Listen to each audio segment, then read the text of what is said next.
श्रीरामपुर। भैया ललकी हरियर हरियर करमा के डढ़िया से हो रे डढ़िया नीक लागेला। भैया ललकी करमा करल फल फल हेरिया से हो रे फलिया नीक लागेला।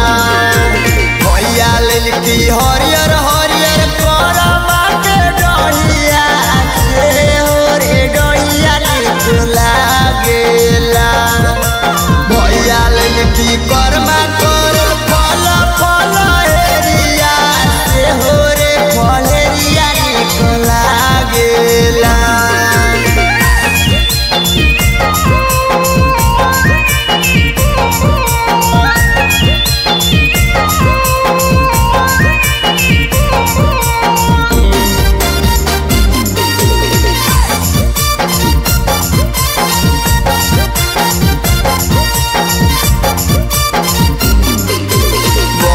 भैया दौड़ी ललकी हरियर हरियर कुसवा से हो रे कुसवा नीक लागेला। मझल भैया ललकी जाके दिया रे दियरिया से हो रे दियरिया नीक लागेला।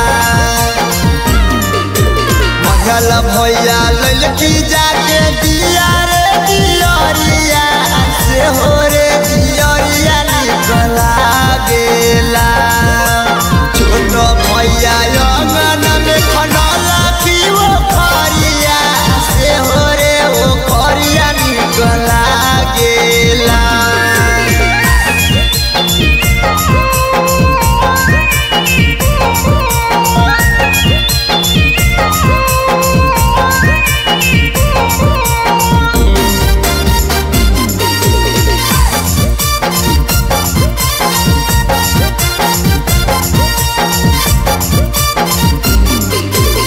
नीरज भैया ललकी जाके खीरा वाला नरसा से हो रे नरसा नीक लागेला।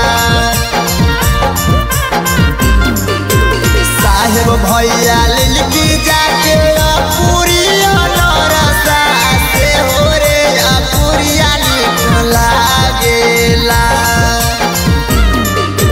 करमा करे रंजन भैया ललकी पयलिया से हो रे पयलिया नीक लागेला।